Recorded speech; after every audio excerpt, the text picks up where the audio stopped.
I'm just saying, if someone played Star Wars Jedi Survivor, they could have double jumped.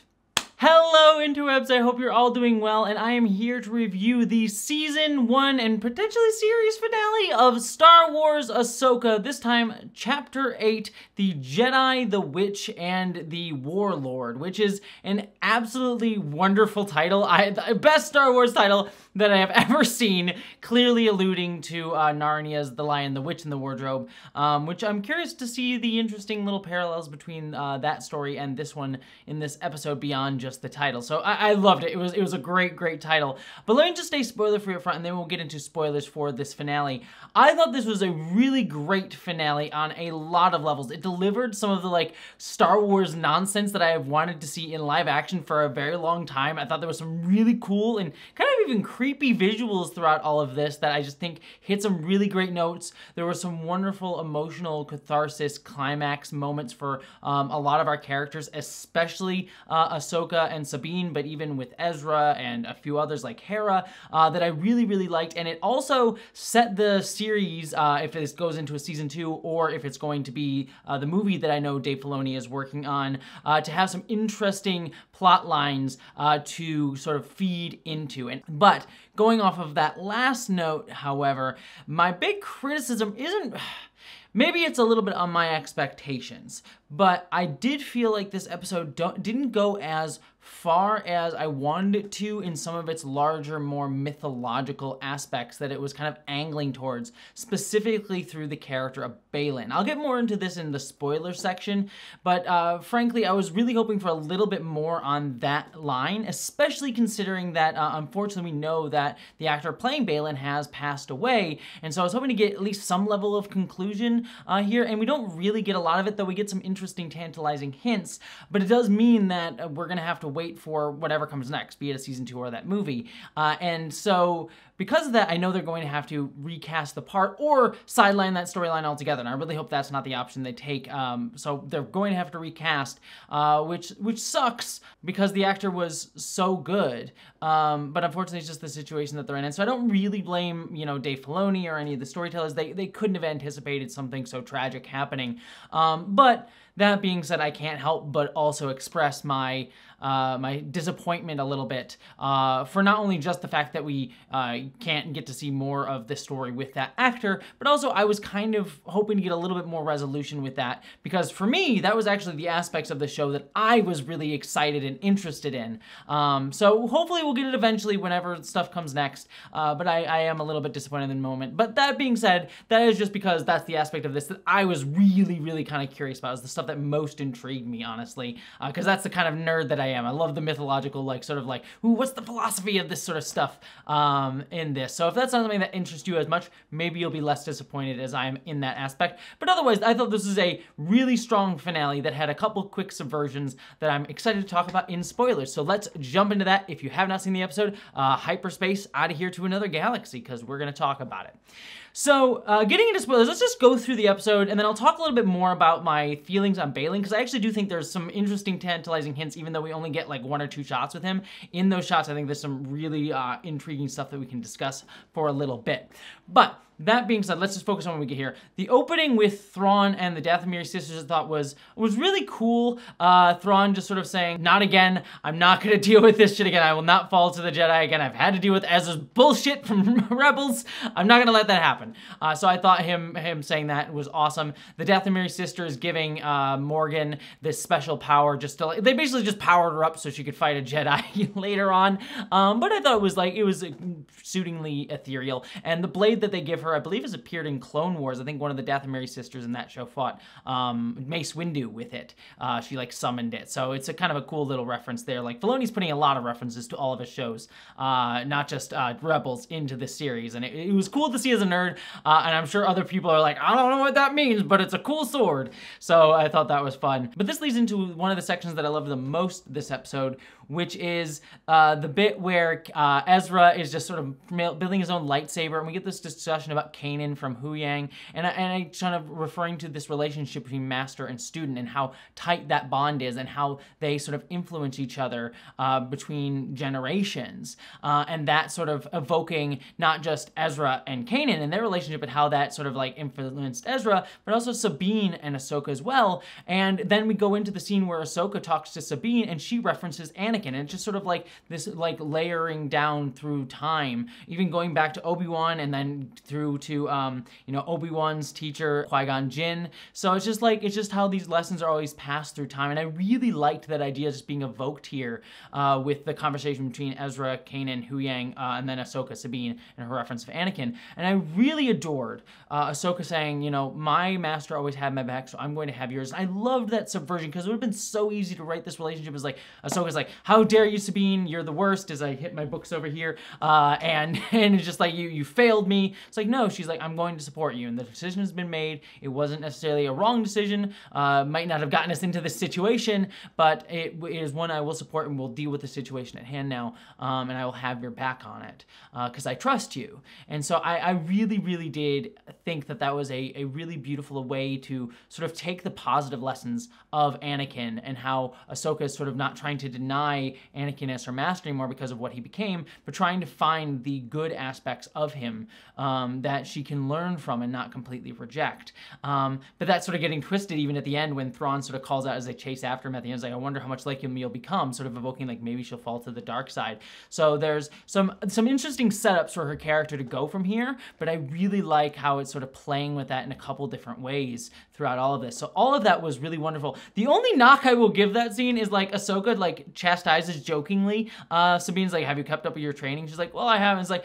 when? When could she have kept up with her training? She's been gone for like a day and she's been doing shit, Ahsoka. What are you talking about? It's like it hasn't been that long between episodes. Like, I think you died like a day ago. Like, that was a really weird like beat. And I get what they were going for with the dialogue, but it was just one of those like, I don't think that makes sense given the timeline so far of this series. But then we get the attack of the TIE fighters, which is a cool little action beat, and they have to leave Huyang behind. I'm like, oh no, you better not leave Huyang. I could have actually seen, the episode ends differently, but I could have actually seen, because it was a theory going around that Huyang would be the only one left behind. And symbolically, that would have been interesting, right? If like, you know, everyone else just escaped, but they leave Huyang behind because he sort of represents the old ways of the Jedi. So like them sort of leaving him and the old ways of the Jedi behind in this other galaxy would have been an interesting symbolic moment. Still could happen actually, given where this goes, but I thought that that's what they were setting up, and I think that symbolism would have been interesting. But I'm also like, I adore my little Huyang. Don't you do anything bad to him. He deserves the world, all right? So that you know, I was worried about that going into this. But then this leads to the assault on the sort of base and trying to get to the Star Destroyer before it leaves. And every level of this was cool, like the Star Destroyer like raining hellfire on them as they chased into it. That was awesome, and you get to see Thrawn's like disappointment and slight frustration. I love the actor sort of like playing like he is upset that he didn't get them then, and you can see his frustration, but it's not like overt frustration. It's just this little like twitch on Thrawn's face. I thought that was played very well.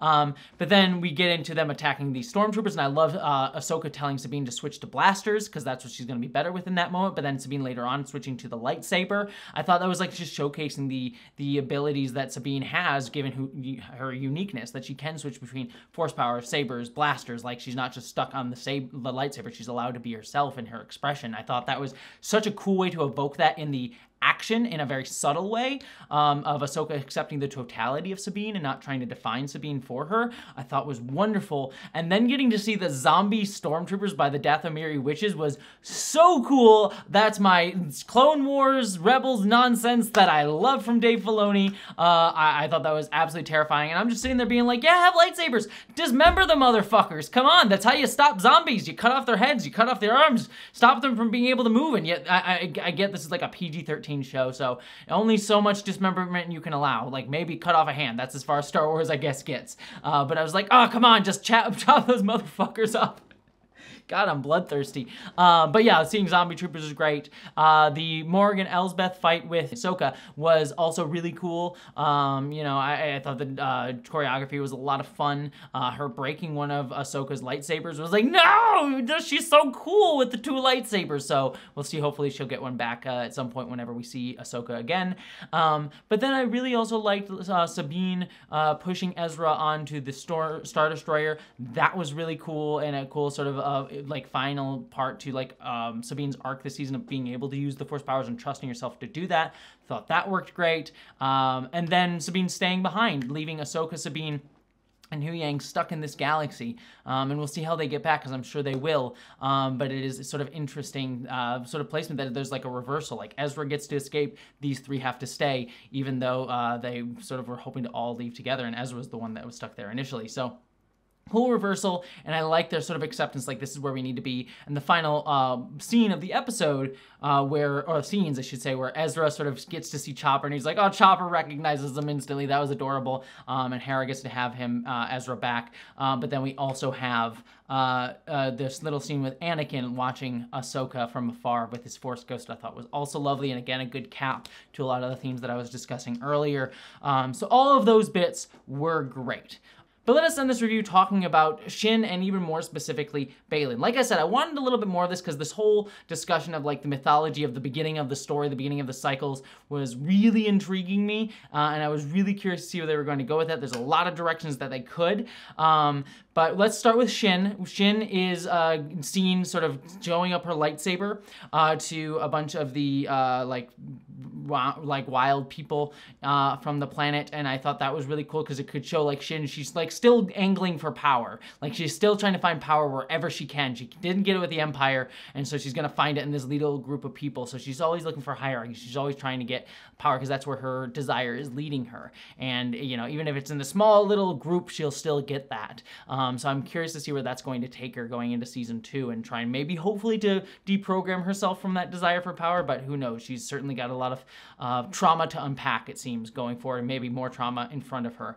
But this leads us to Baylan, who we do see sort of like looking out at like this planet, but behind him we see these 3 statues with one of the heads cut off, and it's interesting, the one that's cut off, because if you did not watch Star Wars Clone Wars, we're gonna get into some big Clone Wars lore stuff here, but in that show, we met the Ones, which were these 3 archetypical, like, kind of representations of the Force. We had the Father, the Son, and the Daughter. The Father was sort of like this, like, neutral balance between the Father and the Son, the Son and the Daughter, and the Son was sort of representing the dark side, the Daughter representing the light side of the Force. And so there's this whole like 3-episode arc of Clone Wars where there's like, it's basically Anakin gets pulled into it, and he's asked to take over his balance of the Force with the Father because he's dying, and then the Son tries to turn Anakin to the dark side, and then they kill the Daughter accidentally, and then the Father kills himself accidentally, leading to the Son's death, and it sort of like rewrites the slate. And so this like